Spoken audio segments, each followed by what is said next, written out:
Hi, welcome back to our ongoing series this year on the 7 tenets. And this time I have the opportunity to share with you a tenet that I am passionate about. It's on governance. And if you have had a chance to read the blog that I put out there on it, great, thank you very much. If you haven't, it's a funny spin, if you will, on how governance, in my mind, applies to board game rules. And there's an example of Monopoly and that type of thing in there. But again, just a different way to look at governance. But this time I thought I'd take just a little bit different tact around what we see from a governance perspective and just give you some insights to items that we're seeing that specifically happen in governance. So when we talk about governance, there's a couple ways I'd really like to describe it, but it really encompasses all of the structural elements that are required in order for us to really do process management. So is there a governance team? Are there roles that are associated with that? So think your RACI chart, if you will. What's our process management approach? Do we have one that we're specifically leveraging within our organization? Maybe it's a standard one that exists within other industries, or maybe it's a company-specific one. Whatever the case may be, is there a governance approach?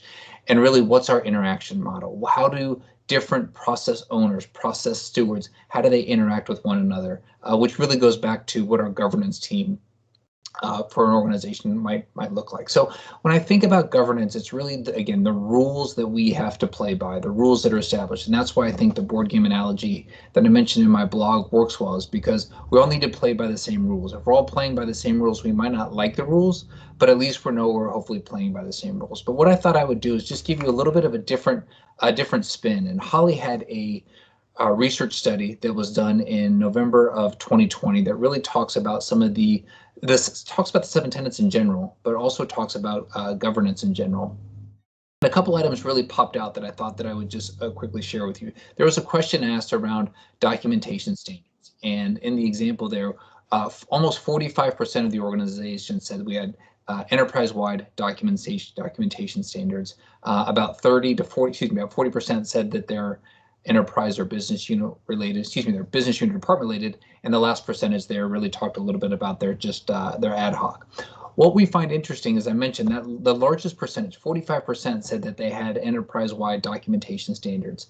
That's great to hear. I'd like to give you a little bit of the flip side of that is when we go into member companies and we have conversations with them, a lot of organizations say, we have the standards, but they're not followed, or they haven't been updated, or what specifically happens with different individuals is they might save them the same way because that's what makes the most sense for them. So it's great that organizations might have documentation standards from a governance perspective, but we need to make sure that they're updated and that they are ultimately enforced, which goes back to, again, just a governance model ultimately in general. So I thought that was interesting. The other one said that they have, from a policies and methodologies perspective, again, about the same percentage, 43%, we have enterprise-wide policies and methodologies established within our organization. Again, I'd fall back to, it's great that you have them, but are they enforced? Are they known? We've worked with a lot of organizations that have gone through some type of audit, and in order for them to go through an audit, they need to be able to say, yes, we have documentation standards here, I can show you what they are, or yes, we have policies and methodologies, here's where they are, and the auditor, if it's an external auditor, might give them the check mark that they need. But again, those policies, those documentation standards may not be up to date. So again, it's great that organizations have them, but from a governance perspective, we just need to make sure that we're updating them. The other area that I thought was interesting as Holly had finished her survey that she'd done, really just talked a little bit about process governance roles. And so we're talking about, when we talk about process governance roles, we're talking about process owners. Are there SMEs or process improvement specialists? Do we have sponsors? Is there a process steering committee? Do we have champions, and do we have process stewards? And so the most interesting thing, and again, this was a select all, so these percentages don't necessarily add up to 100% here. The interesting thing was that almost 77% of organizations say, yes, we have process owners.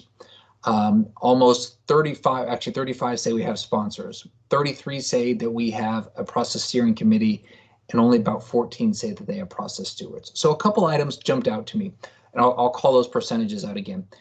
Almost 77% of the organizations that took the survey said that we have process owners, which is great. The challenge that we hear is, again, when we're working with clients, we're working with member companies, is they have the title of process owner, and that process owner or process owners may not know that they're a process owner in some case, or may just be a process owner kind of in title only, but they don't fulfill the roles and the responsibilities that are really required from a governance perspective. So we deal with this a lot. We hear with this a lot. Yes, we have a process owner, but that process owner has not been around for a while because of COVID or because of other items that have other hats that they've been asked to wear, or that process owner has been a process owner for 10 years and there's no transition policy in terms of when these process owners need to maybe be rolled off, and not rolled off because they've done a bad job, but rolled off to give them something different to do, give another individual a chance to do that. So again, really making sure that the roles and responsibilities exist within a governance model is very, very important. On the flip side, process stewards, only about 14% of an organization said they have process stewards. So the majority of the companies, 77%, we have process owners, but only 14% we have process stewards. And we find that those process stewards are very important. Those are the people that, no disrespect to the process owners, but those process stewards, they're in the trenches, for lack of a better word. They're the individuals that are doing that process work. They're involved in that process work. They see areas of opportunity for improvement, and really need to make sure that we're leveraging those process stewards to float ideas up to the process owner around, could we potentially change this? Is there an opportunity for us to move this process around a little bit? And those process stewards and those process owners need to work very closely with one another, because it's ultimately the responsibility of that process owner to say, this change that you're suggesting, Mr. or Mrs. Process Steward, is only going to have an impact on our process. So we can go ahead and change it, and it has no impact downstream or upstream from us. On the flip side, that process owner needs to have enough wherewithal to say, if we make this change, it does have an impact on our inputs or our downstream stakeholders, or it does have an input on our outputs or our upstream stakeholders. So again, just needing to make sure, again, going back to some of those roles and responsibilities, that those are ultimately established within the organization. And then the last item that I'll just mention to you as we go through this is really we talk about the stakeholders' role within business process management, and specifically within governance. And so what we found is when we're talking to stakeholders and asking about stakeholders, about 2/3 of them say that the stakeholders can be a project team member. About half of them are validating new ideas. About half of them are also submitting project requests.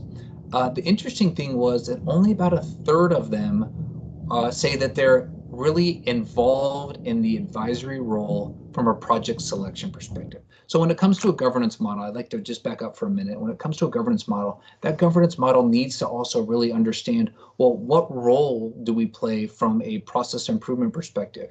And if we are working on process improvement, what projects are we doing from a selection perspective? So we want to make sure that our stakeholders, our customers, are ultimately involved in some of that project selection. And they need to be informed, again, going back to our RACI chart, they need to be informed, they need to be consulted. Some areas they may need to even have the R or the A associated with them from a RACI perspective, so they understand where they sit from a process perspective. They understand your project is important to us, however, it falls second in line because of this, or it is a priority for us because it touches 3 or 4 other projects that we're working on. So really just making sure that we're including our stakeholders in those areas as well. So there's a ton of stuff that is out there around governance. I hit the highlights and I hit them all very, very quickly. As always, if you have any questions around what governance is, the governance around business process management, the governance that might exist around framework ownership, or any just general governance questions, don't hesitate to reach out to myself or any other of my APQC folks if you're interested. We'll be happy to help, point you in the right direction, and see what we can potentially do for you. So thanks for your time. Hope you found this interesting, and look forward to catching up with you soon.